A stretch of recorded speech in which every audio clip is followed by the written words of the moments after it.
আটকাতে পারছি না।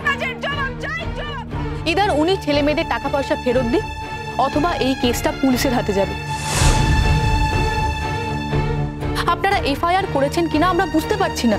আপনারা যদি না করে থাকেন তাহলে আমরা করব, আমরা আর অপেক্ষা করতে পারবো না। দেখেছো বর্দা, দেখেছো দেখেছো আমার পিছনে কেন উঠে পড়ে লেগেছে, দেখেছো? কেউ কিন্তু কিছু বলছে না, শুধুমাত্র ও বলছে, ওই করছে, আর আর সবাইকে দিয়ে করাচ্ছে। সে আপনি যাই বলুন, যদি আমি করিও থাকি আমি ভুল করাচ্ছি না। অন্যায়টা আপনি করেছেন আর তার দাম আপনাকে দিতে হবে। কলেজের নামে আপনি এইভাবে টাকা তুলতে পারেন না। আপনি ছেলে মেয়েদের সেই টাকায় ফুর্তি করতে পারেন না স্যার। হ্যাঁ, যদি করেও থাক,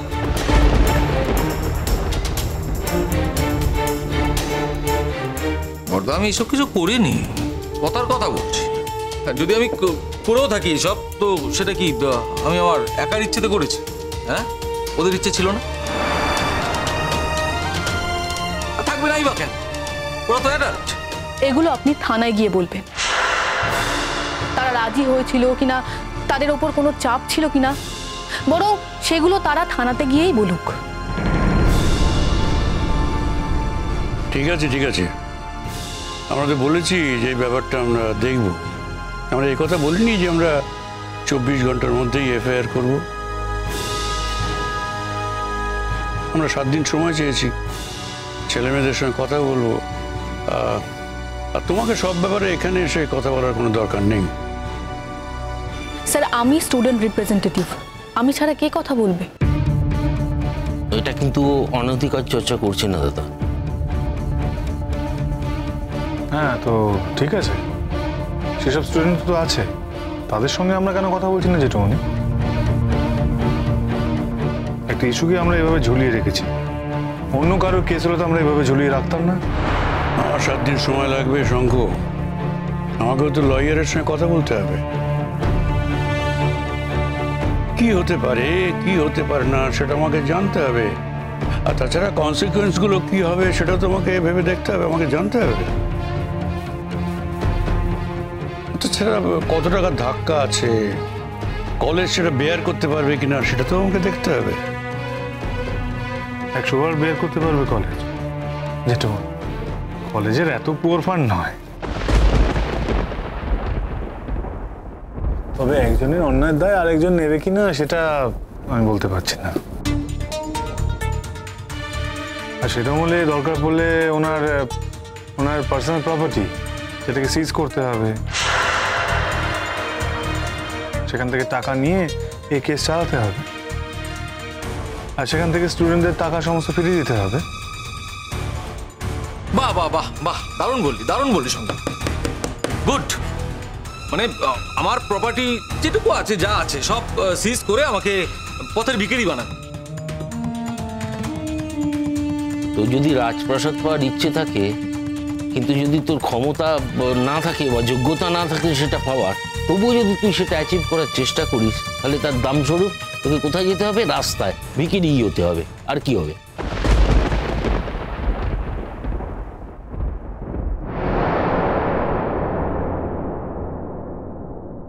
আসতে পারি?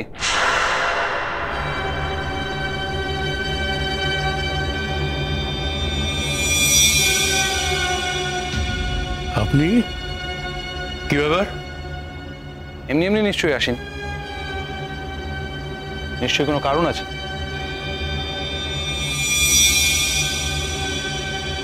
অয়নদেব রায় চৌধুরী রয়েছেন দেখছি, আপনার নামে অ্যারেস্ট ওয়ারেন্ট আছে।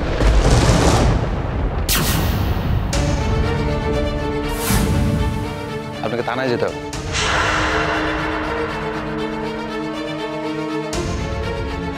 মানে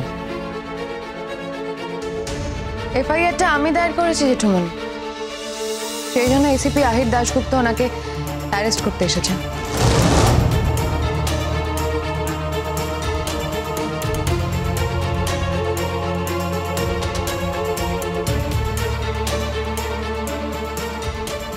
তুমি এফআইআর করেছো? কি বলছো কি সিস্টার? জেঠুমনি, আমি এখন আর তোমাদের কলেজের পার্ট নই। আমি কলেজ থেকে রিলিজ লেটারটা নিতে এসেছিলাম, মানে অফিসিয়ালি একটু পর থেকে আর পার্ট থাকবো না। আমি অন্য একটা কলেজে জয়েন করছি। তো যাওয়ার আগে ভাবলাম যে তোমাদের যদি এইটুকুনি উপকার করে দিয়ে যেতে পারি। তোমরা তো আমার অনেক উপকার করেছো আমাকে এই চাকরিটা দিয়ে, তাছাড়া আমাকে অনেক সুযোগ সুবিধা দিয়েছিলে, তার জন্য আমি কৃতজ্ঞ। আমি জানি আমি সেই কৃতজ্ঞতা কোনোদিনও শোধ করতে পারবো না, আর সেই কৃতজ্ঞতা থেকেই আমি এটা করেছি। আমি জানি আমি তোমাদের ঋণ কোনোদিনও শোধ করতে পারবো না, অন্তত এই বিরাট ক্ষতির পথটা তো বন্ধ করে দিয়ে গেলাম। তুমি কেন জেঠুমনি, তুমি খুশি হওনি? আমার হাত দিয়ে তোমার কলেজের এত বড় একটা ক্ষতির পথ বন্ধ হয়ে গেল। আর আপনি এফআইআর করলেন ম্যাম? করলাম মোহর, তুমিও হয়তো করতে, কিন্তু আমি ভাবলাম কাল চলে যাওয়ার আগে এই পেন্ডিং কাজটা রেখে কি লাভ, তাই আমি এফআইআরটা করে দিলাম। আর আহিরের সাথে ব্যক্তিগত সম্পর্কে সুবাদে এটা আরো তাড়াতাড়ি করতে পেরেছি। এখানে সব ব্যক্তিগত সম্পর্ক দিয়ে কাজ হচ্ছে, বড্ড বুঝতে পারছো তো তুমি? এই স্ট্রেসটাকে জীবনে তুমি কত সুযোগ দিয়েছো। আমাদের ফ্যামিলির সঙ্গে ওতপ্রোতভাবে জড়িত ছিল। কার উস্কানি তুই এইসবগুলো করছে তুমি বুঝতে পারছো না? ছোটকা, কার উস্কানিতে করছি সেটা না হয় পুলিশ খুঁজে বার করুক, সেটা তোমার কাজ নয়, তাই না?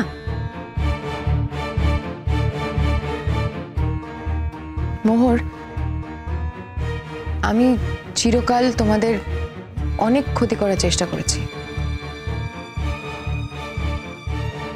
এমন সাংঘাতিক ক্ষতি করার চেষ্টা করেছি যার জন্য আমার আজকে এখানে দাঁড়িয়ে থাকার বা বেঁচে থাকারই কথা নয়। তোমরা ভদ্র মানুষ, তোমরা ভালো মানুষ, তাই আমাকে বারবার বাঁচিয়ে দিয়েছো। লাস্ট যে ঘটনাটা ঘটলো তুমি তার জন্য এফআইআরও করোনি। এফআইআর করলে আমি হয়তো আজকে জেলে থাকতাম, আমি এখানে থাকতাম না। আর আমি জানি অ্যাটেম্প টু মার্ডারের জন্য শাস্তি কি হয় মোহর। তুমি আমাকে ক্ষমা করেছো, বারবার ক্ষমা করে দিয়েছো মোহর। আর আমি যে তোমার সঙ্গে তোমার লড়াইতে আছি মোহর, আমি তার জাস্ট একটা ছোট্ট চিহ্ন রেখে গেলাম। আমি জানি এই কাজটা আমাকে ছাড়াও তুমি করতে পারতে, কিন্তু আমার কাছে যে ডকুমেন্টসগুলো ছিল মোহর, সেগুলো তোমার কাছে থাকা সম্ভব নয়। সেগুলো খুব ইম্পর্টেন্ট ডকুমেন্ট, তো সেগুলো তুমি যখনই পুলিশের কাছে জমা করতে, পুলিশ আমারই খোঁজ করতো। তাই আমি সরাসরি কাজটা করে দিলাম। অ্যাকচুয়ালি এত কথার কোনো প্রয়োজন নেই। You are under arrest, Ayandev Roychowdhury. আপনি একটা এফআইআর পেয়ে অ্যারেস্ট করতে এলেন,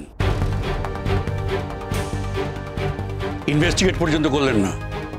ব্যাপারটা সত্যি না মিথ্যে কিছুই জানলেন? আমাদের বিশ্বাস আহির যা বলছে সব সত্যি। জেঠুমনি, এর মধ্যে অসত্যের কিছু নেই। কেন তুমি ঢাকতে চাইছো? একটা মানুষকে তুমি শিক্ষা দেবে না? আচ্ছা শুনুন, আমি কিভাবে আমার স্টেপ নেবো সেটা আমার অফিস বুঝবে, আপনাদের ভাববার একদম দরকার নেই। আমি যখন এই উর্দিটা পড়ে আছি, আমি আমার কাজটা নিশ্চয়ই জানি, আমি জানি কিভাবে কি করতে হয়। আমার রুলগুলো প্লিজ আমাকে শেখাতে আসবেন না। এই মুহূর্তে ওনাকে অ্যারেস্ট করা হবে এফআইআর এর ভিত্তিতে, কারণ উনি সন্দেহভাজন, এবং সন্দেহভাজন ব্যক্তিকে আমরা অ্যারেস্ট করে নিয়ে যাব এখন। তারপর চার্জশিট তৈরি হবে, সেই চার্জশিটের ভিত্তিতে কোর্টে কেস উঠবে, তারপর কোর্টে ডিসাইড হবে উনি অপরাধী না অপরাধী নন। ততদিন পর্যন্ত ওনার একটাই ঠিকানা। কি অয়নদেব বাবু, চলুন শ্রীঘরে। এখন দোকানেই থাকতে হবে, আপনাকে বরং স্পেশাল চা খাওয়াবো। চলুন।